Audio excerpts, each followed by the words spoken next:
Hey guys, welcome back to our channel. Hope you are doing very very well. तो यार ये video बहुत ज़्यादा इन्फॉर्मेटिव होने वाली है, बहुत ज़्यादा नॉलेजेबल होने वाली है उन लोगों के लिए जो कनाडा आने वाले हैं या फिर सोच रहे हैं आने के लिए। क्योंकि इसमें हम ये डिस्कस करने वाले हैं कि कनाडा में किस टाइप की पढ़ाई होती है, कैसे पढ़ाई होती है, कैसे कराई जाती है एंड इंडिया की पढ़ाई से कितना डिफरेंट है भी या नहीं। चलिए तो जानते हैं वीडियो के अंदर। सबसे पहले तो यार ये समझते हैं कि यहाँ पे सेमेस्टर्स क्या होता है और इनटेक्स क्या होता है। सो फर्स्टली जैसे इंडिया के अंदर कॉलेजेस के अंदर सेमेस्टर्स होते हैं भाई, 6-6 महीने के 2 सेमेस्टर होते हैं साल के अंदर, और उसमें आपको एक साल कंप्लीट हो जाता है। आपको फर्स्ट ईयर कंप्लीट हो जाता है, लास्ट ईयर कंप्लीट हो जाता है। वैसे यहाँ पे भी सेमेस्टर्स ही होते हैं, बस फर्क ये कि यहाँ पे सेमेस्टर होते हैं 4 महीने के, 6 के नहीं 4 महीने के होते हैं। और उनके अंदर भी आपको एक हफ्ते का ब्रेक मिलता है। इंडिया में फेस्टिवल्स के टाइम वो ब्रेक मिलता था जिसको हम कहते थे सेमेस्टर ब्रेक। यहाँ पे उस ब्रेक को कहा जाता है रीडिंग वीक, जिसके अंदर आपको जो करना है वो कर सकते हो। आप फुल टाइम काम भी कर सकते हो, अपनी पढ़ाई कर सकते हो, असाइनमेंट्स कर सकते हो, ग्रुप एक्टिविटीज कर सकते हो, वो सारी चीज़ें कर सकते हो। इसके बाद इंडिया में तो भाई सेमेस्टर को सीरियल वाइज नंबर दिया जाता है कि 1 2 3 4 5 6 7 and 8 if you are in 4 year course. ठीक है, यहाँ पे जो सीजन होते हैं उसके हिसाब से सेमेस्टर को नाम दिया जाता है। जैसे सितंबर इनटेक को बोला जाता है फॉल इनटेक, जनवरी इनटेक को बोला जाता है winter intake, depending upon the season. जैसे सितंबर में फॉल होता है तो फॉल इनटेक, जनवरी में विंटर्स होता है तो विंटर इनटेक, उस हिसाब से बोला जाता है। यहाँ पे समर इनटेक हो जाएगा आपका मई वाला। तो सबसे बड़ा इनटेक, सबसे मेन इनटेक माना जाता है दैट इज सितंबर इनटेक, क्योंकि उस टाइम पे सारे कोर्सेज सारे कॉलेज के ओपन होते हैं विदाउट एनी लिमिटेशंस कि आप ये वाली स्पेशलाइजेशन नहीं कर सकते, ये वाला कोर्स नहीं कर सकते, इसकी सीट्स कम है, ये ओपन कम है, ऐसे होता है। बाकी दोनों इनटेक्स में या तो सारे कोर्सेज नहीं खुलते हैं या फिर उनके अंदर जो स्पेशलाइजेशन होती हैं उनकी कुछ लिमिटेशंस होती हैं। जैसे ग्लोबल बिजनेस मैनेजमेंट एक कोर्स है जिसके अंदर अगर आपको कुछ स्पेशलाइजेशन करनी है तो मेन टेक में सिर्फ एक ही स्पेशलाइजेशन अवेलेबल है, that is IBM, international business management. बाकी जितनी भी 6 आपकी स्पेशलाइजेशन है, फैशन की हो गई, इवेंट की हो गई, मार्केटिंग की हो गई, एडवर्टाइजिंग की हो गई, ये सितंबर और जनवरी में ओपन है। तो इसीलिए सितंबर टेक मेन माना जाता है क्योंकि विदाउट एनी लिमिटेशंस सारे कोर्सेज सारे कॉलेजेस के सारे फुल सीट्स के साथ ओपन होते हैं, सीट्स की कोई लिमिटेशन नहीं होती है। अब यार जो स्कोरिंग क्राइटेरिया है ना वो इंडिया का और कनाडा का प्रॉपर बहुत ज़्यादा डिफरेंट है। ठीक है, इंडिया के अंदर पूरा फोकस एग्जाम्स के ऊपर होता है, जो रिटन एग्जाम्स होते हैं इंडिया में पूरा फोकस उन्हीं के ऊपर होता है। प्रॉपर थ्योरेटिकल पढ़ाई होती है कि आप पूरे साल मस्ती मारते रहो, लास्ट के 2-4 दिन पढ़ लो या कुछ लोग एक हफ्ता पढ़ लो और आप अच्छे 90-95% ला के आराम से बढ़िया टॉपर बन सकते हो। वहाँ पे इतना कोई ज़्यादा लोड नहीं है प्रेजेंटेशंस का, असाइनमेंट्स वगैरह का। लेकिन कनाडा में कम्प्लीटली डिफरेंट स्ट्रक्चर है। यहाँ पे आप सिर्फ फाइनल्स के ऊपर डिपेंडेंट नहीं हो सकते क्योंकि उनकी वेटेज 30 से 35% होती है, मैक्स टू मैक्स 40% होती है। बाकी जो परसेंटेज होती है वो सब असाइनमेंट्स की, इन क्लास डिस्कशंस की, ग्रुप एक्टिविटीज़ की, प्रेजेंटेशंस की, इन सारे ऊपर बेस्ड होती हैं जो आपको क्लास में रेगुलरली करवाई जाती हैं। जैसे इन क्लास डिस्कशंस आपको क्लास में आना पड़ेगा, जो पढ़ाया गया उसके ऊपर आपको लिखना पड़ेगा आपने क्या सीखा, आज आपने क्या जाना, उसके 2-4% हो गए। कुछ असाइनमेंट्स हो गए उनके 2-4% हो गए। जैसे मेरा एक सब्जेक्ट था स्टैटिस्टिक्स, उसके अंदर 10% जो वेटेज थी वो क्विजेस की थी। क्विज कैसे, 10 क्विज आई हर चैप्टर के हिसाब से, एक क्विज का 1%, जितना आप स्कोर करें वो आपको 10% दे देंगे। फिर कुछ परसेंट आपको मिलेंगे असाइनमेंट से, कुछ परसेंट आपको मिलेंगे ग्रुप असाइनमेंट से। तो बेसिकली 40% अगर फाइनल एग्जाम से हटा दूँ तो बाकी 60% पे आपको फोकस करना पड़ेगा। और ये 1-2 दिन पढ़ के नहीं आता, आपको कंसिस्टेंटली पूरे सेमेस्टर पढ़ाई करनी पड़ेगी, तब जाके आप कहीं टॉपर वाली लिस्ट में आओगे, 90-95 के आसपास आओगे, वरना तो बीच में 60-70 पे रह जाओगे।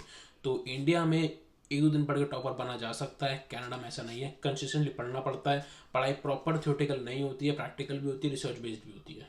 तो जो हमारा सेकंड टॉपिक वो है एग्जाम्स के ऊपर। एग्जाम में भाई बेसिकली इंडिया में होता है, प्रॉपर एनवायरनमेंट बनाया जाता है, पूरा माहौल बनाया जाता है, एकदम डर का माहौल होता है कि भाई तेरे भी एग्जाम है, मेरे भी एग्जाम है, सारे कॉलेज के एग्जाम है, सारे कोर्सेज के एग्जाम है। उन्हें सफल करके क्लासरूम में बिठाया जाता है ताकि चीटिंग वगैरह ना हो।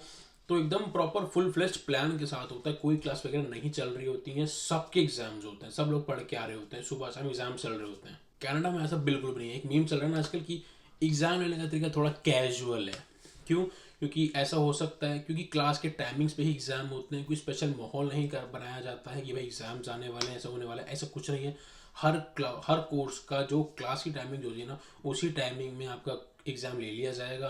हो सकता है प्रोफेसर पहले आए, आधा पौना घंटा 1 घंटा पहले पढ़ाए, आखिर के 1-1.5 घंटे में एग्जाम ले ले। ऐसा हो सकता है कि आपका एग्जाम चल रहा हो, बगल वाले कोर्सेज का नहीं चल रहा हो एग्जाम, प्रॉपर लेक्चर चल रहा हो, क्लास चल रही हो। और ये भी पॉसिबल है कि अगर किसी कोर्स के 2-3 सेक्शन हैं तो सेम सब्जेक्ट के अलग अलग दिन एग्जाम्स हो। जैसे सेक्शन ए का मंडे को एग्जाम है, सेक्शन बी का एग्जाम फ्राइडे को होगा, सेक्शन सी का नेक्स्ट वीक भी हो सकता है, कभी भी हो सकता है, depending upon the class timings. तो ये सब भी यहाँ पे चलता है, प्रॉपर माहौल वगैरह नहीं होता है। लेकिन एग्जाम लेने का तरीका थोड़ा सा कैजुअली है। एग्जाम इंडिया में तो ज़्यादातर पेन पेपर ही होता है, रिटर्न होते हैं, 8 मार्कर्स, बड़े बड़े क्वेश्चन आते हैं, 8 मार्कर्स, 10 मार्कर्स, 5 मार्कर्स। कनाडा में थोड़ा सा ईज आउट कर दिया गया है, यहाँ पे बेसिकली ज़्यादातर ऑनलाइन होते हैं, MCQs होते हैं, फिल इन द ब्लैंक्स होते हैं, मैच द फॉलोइंग होते हैं, और ये सारी चीज़ें होती हैं। एंड ये बेसिकली कंप्यूटर बेस्ड होती हैं। आपको कॉलेज की तरफ से एक सॉफ्टवेयर मिल जाता है, जैसे हमें ब्लैक बोर्ड मिला हुआ है, उसके ऊपर एग्जाम्स आ जाते हैं, असाइनमेंट्स आ जाते हैं, सारी चीज़ें ब्लैक बोर्ड के ऊपर ही होती हैं। तो यार अब बात करते हैं एग्जाम पैटर्न की, और एग्जाम पैटर्न में 19-20 का नहीं, ज़मीन आसमान का फ़र्क है। क्योंकि इंडिया में बेसिकली आते हैं लंबे लंबे क्वेश्चन, 8 मार्कर्स, 10 मार्कर्स, 5 मार्कर्स। जैसे मैं DU में था तो वहाँ पे 7-8 क्वेश्चन आते थे क्वेश्चन पेपर में, और जिनमें से हम लोगों को 4 या 5 लिखने होते थे, जहाँ तक मेरे को याद है, if I am not wrong. तो उसके लिए ना भाई हमको पेजेस भरे जा रहे हैं, कहानियाँ लिख रहे हैं, और कहानी भी कैसे लिखते थे, क्या लिखते थे भाई कुछ याद नहीं, पता नहीं दिमाग इतना काम कैसे करता था उस टाइम पे। वहाँ पे होता क्या था, जितने ज़्यादा पेज भरोगे उतने ज़्यादा मार्क्स मिलेंगे। बेसिकली एक्टिव पैसिव वॉइस खेल रहे होता है। फॉर एग्जाम्पल, उसने मुझे मारा, मैंने उससे मार खाई, ऐसे। तो सेम बात को रिपीट करके ऊपर नीचे से लिख रहे होते थे, और कुछ भी लिखे जा रहे होते थे, तो उस चीज़ के मार्क्स मिलते थे, कितने पेज भर रहे हो basic related to the topic, चाहे सेम क्यों ना लिख रहे हो। इतना तो पता नहीं, पढ़ते भी थे नहीं पढ़ते थे। यहाँ पे कंप्लीट डिफरेंट है, ईज आउट कर दिया गया है चीज़ों को फॉर द प्रोफेसर ऑल्सो, और आपके लिए भी। कहानी लिखने की जरूरत ही नहीं है, टू द पॉइंट लिखो, बिल्कुल कॉन्सेप्ट समझ आना चाहिए। फॉर एग्जाम्पल, जैसे लिखा है name 3 things of this this this, तो उस चीज़ के सिर्फ नाम लिख दो 3, and you will get 3 marks. उनको एक्सप्लेन करने की भी नीड नहीं है, अगर नहीं पूछा है तो you are good to go by just naming them. अगर रीजन पूछी है तो रीजन अभी 1 या 2 लाइन लिखो, उसके ऊपर पूरी कहानी लिखने की जरूरत नहीं है कि भाई पहले उसको एक्सप्लेन करो, फिर उसको एग्जाम्पल भी दो, फिर कंक्लूजन भी दो। ये सब करने की जरूरत नहीं है यहाँ पे बिल्कुल भी। You are very good to go. If name लिखा है, लिस्ट लिखा है, तो नाम करो, लिस्ट करो, जाओ आगे बढ़ो अगले क्वेश्चन पे। अगर लिखा है रीजन, तो 1-2 लाइन की रीजन दो, and you are good to go. Full marks मिलेंगे आपको बहुत आसानी से।